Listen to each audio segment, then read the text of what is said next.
sa dalaga na kundi Nagayuma niya ang masa sa kanyang mga lirikong makata. Bakit hindi ko maintindihan? Ha? Sino ba at nasaan? Ha? Ano siya anito? Superhero? Taga rito ba? O baka taga buwan? Ang kanyang husay sa rap, hinangaan at kinilala. Nasa ikalimang dimensyon, ibang level ang mga multi na to. Kung ang Grandmaster... Ano kaya ang kanyang sikreto sa galing mag-flip-top? Kilalanin natin ang flip-top artist at isa sa pinakasikat na rapper ng kanyang henerasyon, si Raymond Abracosa o mas kilala bilang Abra. Handa ka na bang marinig ang pinakamahusay, pinakawala ng impyerno dahil tinanggal ng sungay, pinagkamalang mahikero pero tinanghal na tunay na makatangibang. Sino ba kasi yan? Ako si Abra. Dito sa Quezon City matatagpuan ang pad ng rapper na si Abra. Kasama niyang nakatira sa 3 palapag na bahay na ito ang mga kagrupo niya sa lyrically deranged poets na sina RJ at Alex. Simple ang disenyo ng bahay kaya hindi maikakailang mga barako ang nakatira rito. Kayo yung LDP? Kami po ang LDP. Sino nag-isip ng pangalan na yon? Siya po. Ikaw, anong Ang pangalan founder. mo? Siya po ang RJP. founder. RJ. RJ. Tapos, Alex. Marunong ka ba magtagalog? So Alex, what's it like living with these two guys? Oh, it's fun. It makes work a lot easier, I guess. Talaga? He's lying. He's lying, ano? I can see it in your eyes. Maraming PlayStation.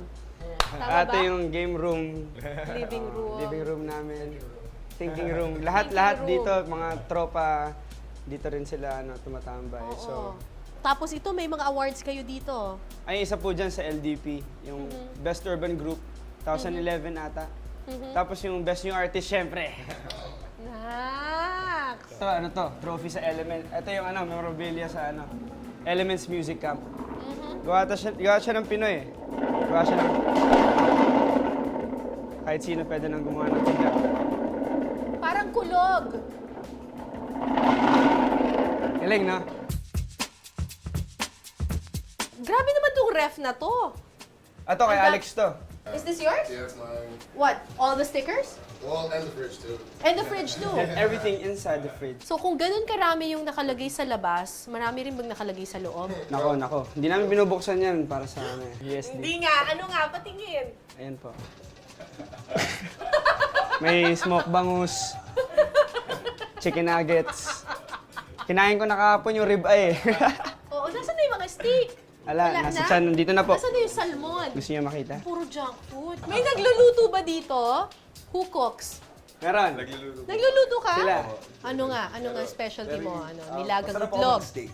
Ah, oh, nagsisteak pala talaga dito eh. May Oo. grill nga dun. Naubos nga lang po kahapon lang. So si Abra, ano niluluto? Si Bram magaling yun. May dito ng spam. Si Alex naman po magaling mag-grill. Magaling mag-grill. Parang ikaw lang ata yung walang contribution, ano? Oy! Ako bumili ng grill. Bakit? Date tayo, oo, ikaw at ako. Di pa rin natin ang iba. Third year high school si Abra nang nabuo ang grupong LDP. Sa paaralan, unang nagpamalas ng talento ang mga musikero. Karangalan ko alagaan at pahalagahan ang natural mong kagandahan. Aminin ko man o hindi kapag nasa paligid, pasimple nang umingiti sa nakakutama. Yung ka bumababad ang ikot ng mundo. Oo, hindi kita dapat ginugusto pero natutokso. Oo, ano man ang sabihin nila, hindi kita ipagkakaila pagkat ikaw lang ang minamahal ko o aking diwata. Nung bandang high school, na-expose ako sa Pinoy rap. Tapos nagra-rap-rap ako ng mga freestyle na Tagalog. Tapos kinokopya ko yung mga ibang mga rapper. Pinaparinig ko sa mga klase ko. Tapos nasasabayan ko kasi. Yun yung doon ako natutuwa dahil parang ang hirap na na. Dami pa sinasabi. Tapos parang nasasabayan ko. Nagagawa ko yung mga double time kahit kinokopya ko lang. So yun, hanggat sa ako naman yung nagsusulat, tapos nagustuhan din ng mga klase ko, pati ng mga teacher.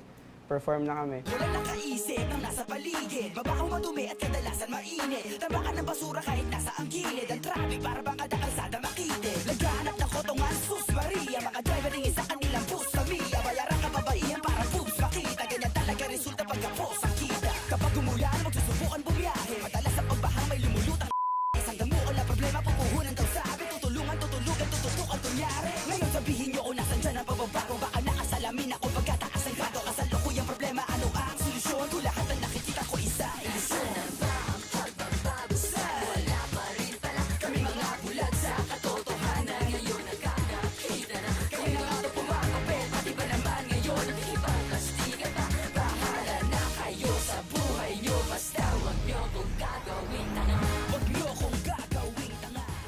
Sa simula, wala naman daw hilig sa pagra-rap itong si Abra.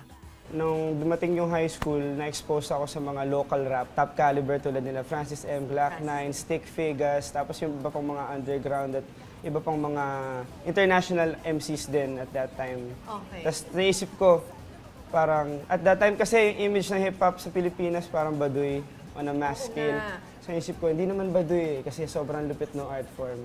So ba't di kaya mag-rap? So hindi ko kaya subukan mag-rap kasama yung mga kagrupo ko tapos bahala na. Mga kababayang habang buhay ng pagod Pagkaghanap ng hanap buhay sa abroad Iiwan ang pamilya para ang tagumpay maabot Nakakaumay ang sagot kaya ako ay nayamot Di kayo makapagbigay ng mga trabaho Kaya di dapat kinailangan ng mga kusal ng pagbabago Taray naman, imbis na magbagong buhay, bagong bahay na lang Habang maraming nagugutom at walang matirhan At dapat kaya na gamot, wala man lang mabilhan Edukasyon sa lahat di magawang pagbigyan Kayo ang boses ng taong di nyo kayang pakinggan Magandang kinabukasan na orasan ko yun Di ba dapat ngayon na kinabukasan noon Kinabukasan na problema, ano ang solusyon? Kung lahat ang nakikita ko isang ilusyon But you really enjoyed music. Oo naman. Yun talaga ang Nung passion mo. na-discover ko, lalo noon na pa yung man. rap tsaka yung pop music, na na-discover ko yun. Yung pagkatha What is it? ng mga rhymes at tsaka rhythm, tapos parang poetry and music into one. Tapos kahit ano pwede mong pag-usapan at ano, walang ano, no boundaries, tas dapat wala kang limitations. Pero bakit rap? Bakit hindi rock music? Bakit hindi yung ibang mga genre? Una sa lahat, di po ako magaling kumanta. Hindi magaling kumanta si Abra. Parang hindi yata tama yun. Hindi, marunong ako magsulat, tsaka kung ano yung, kung paano kakantahin. Pero kung ako mismo abutin ko yung mga high octave na yan, mahirapan tayo dyan. So okay na sa songwriting, Pero tsaka hindi ka sa naman pag-rap. sintonado, ah. Minsan, madalas. Talaga? Pero dinadala ko na lang sa, okay lang yan, rapper.